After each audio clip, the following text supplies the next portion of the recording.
Hi dear students, as we expected ഇപ്രാവശ്യത്തെ കീം റിസൾട്ടും ദുരിതത്തിൽ അവസാനിക്കുന്നു. നമ്മുടെ കീം റിസൾട്ട് ഹൈക്കോടതി റദ്ദാക്കി.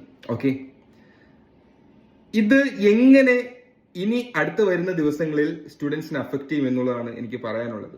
ഓക്കെ, സോ ഇതെല്ലാവരും കേൾക്കണം, എല്ലാ സ്റ്റുഡൻസും ഇത് കേൾക്കണം, എല്ലാ പാരന്റ്സും കേൾക്കണം, ഏത് ഓർഗനൈസേഷന്റെ ഏത് തലപ്പത്തുള്ളവരായാലും ഇത് കേൾക്കണം. ഓക്കെ, ഈ സ്റ്റുഡൻസിന് ഇനി എപ്പോൾ എഞ്ചിനീയറിംഗ് ക്ലാസ് തുടങ്ങും? എന്റെ ഫസ്റ്റ് ക്വസ്റ്റ്യൻ. ഓക്കെ, കാരണം ഇതിൽ സ്റ്റേറ്റ് സ്റ്റുഡൻസിനെയും CBSE സ്റ്റുഡൻസിനെയും ഒരേപോലെ ഇപ്പൊ ഇത് അഫക്ട് ചെയ്തിട്ടുണ്ട്. കീം എക്സാമിന്റെ മാർക്ക് മാത്രം കൺസിഡർ ചെയ്ത് നമുക്ക് എഞ്ചിനീയറിംഗ് അഡ്മിഷൻസ് കൊടുത്തു കഴിഞ്ഞാൽ വളരെ നല്ലതാണ്. അതല്ലാതെ ഡിഫറൻറ്റ് സ്കീമിലുള്ള CBSE സ്റ്റേറ്റ് മാർക്സിനെ കൺസിഡർ ചെയ്യുമ്പോഴാണ് ഈ ഒരു പ്രോബ്ലം വരുന്നത്. ഓക്കെ, ഇപ്പൊ ഇപ്പോഴും പ്രശ്നം തീർന്നു എന്ന് ചോദിച്ചു കഴിഞ്ഞാൽ തീർന്നിട്ടില്ല. ഇപ്പോഴും ഹൈക്കോടതി പറയുന്നത് കഴിഞ്ഞ വർഷം പോലെ ചെയ്തതുപോലെ ചെയ്യാനാ പറയുന്നത്, പഴയതുപോലെ തുടരാനാണ് പറഞ്ഞിരിക്കുന്നത്. ഓക്കെ, സോ ഈ നോർമലൈസേഷൻ ഇഷ്യൂ വലിയ ഇഷ്യൂ ആണ്. ഞാൻ എക്സ്പെക്ട് ചെയ്തിരുന്നു ഈ പ്രാവശ്യം കീം റിസൾട്ട് വരുമ്പോഴും ഇതേപോലെ എന്തെങ്കിലും സംഭവിക്കും. കഴിഞ്ഞ പ്രാവശ്യം ഉണ്ടായിരുന്നു. ഓക്കെ, ഇനി വരുന്ന സെമസ്റ്റർ S1 എന്ന് പറയുന്ന സ്റ്റുഡൻസിന്റെ സെമസ്റ്റർ എക്സാംസ് എന്ന് പറയുന്നത് വളരെ പെട്ടെന്ന് എത്തും. വളരെ കുറഞ്ഞ സമയം മാത്രമേ ഇവർക്ക് ഇനി ഉള്ളൂ. ഓക്കെ, ഈ ഒരു സമയം കൊണ്ട് എത്ര സബ്ജക്ട്സ് ഇവർക്ക് പഠിക്കണം എന്നറിയോ?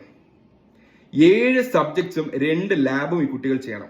ഓക്കെ, ഇതിന്റെ ഇടയ്ക്ക് 2 സീരീസ് എക്സാം ഉണ്ട്, യൂണിവേഴ്സിറ്റി എക്സാം. ഇത്രയും കാര്യങ്ങൾ കുട്ടികൾ ചെയ്യാനുള്ള ഈ കുറഞ്ഞ സമയത്തിൽ ഈ കുട്ടികൾ കോളേജിൽ കയറി എഞ്ചിനീയറിംഗ് സ്റ്റുഡൻസുമായിട്ടും ഫാക്കൽറ്റീസുമായിട്ടും കോളേജുമായിട്ടും പൊരുത്തപ്പെട്ട് തുടങ്ങുമ്പോൾ ഫസ്റ്റ് സെമിസ്റ്റർ തീരും. ആ സമയത്ത് അവസാനം ഈ കുട്ടികൾ എത്രമാത്രം സഫർ ചെയ്യുന്നു ആരെക്കാട്ടിലും കൂടുതൽ ഞങ്ങൾക്കറിയാം. കാരണം ഫ്രാങ്ക്ലിൻസ് ലെക്ചേഴ്സ് അത്രമാത്രം കുട്ടികളോട് സംസാരിച്ചിട്ടുള്ള ടീമായിട്ടാണ് ഞാൻ പറയുന്നത്. ഇപ്പോൾ ഉള്ള സമയം പോലും കുട്ടികൾക്ക് നേരെ പഠിക്കാനുള്ളത് തികച്ചില്ല. അത്രമാത്രം സിലബസ് ഉണ്ട്.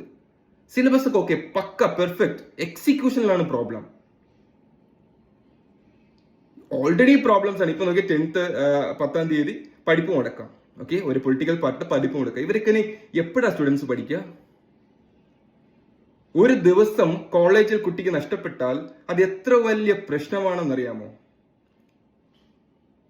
I don't know. സിസ്റ്റത്തിൽ ചേഞ്ച് വരണം. എഡ്യൂക്കേഷൻ സിസ്റ്റം കളിക്കരുത്, കുട്ടികളുടെ ജീവിതം വെച്ച് കളിക്കരുത് പ്ലീസ്. ഓക്കെ, അവർക്ക് വളരെ കംഫർട്ടബിൾ ആയിട്ട് പഠിക്കാനുള്ള ഒരു സൗകര്യം ഒരുക്കി കൊടുക്കുക ദയവേത്. ഓക്കെ, കാരണം എഞ്ചിനീയറിംഗ് പോലുള്ള അത്ര പരിഭാവനമായ കോഴ്സിനെ കുട്ടികൾ വെറുക്കുന്നുണ്ട് ഒരുപാട് പേര്. ഇനി അത് വെറുപ്പിക്കാതിരിക്കാം മാക്സിമം.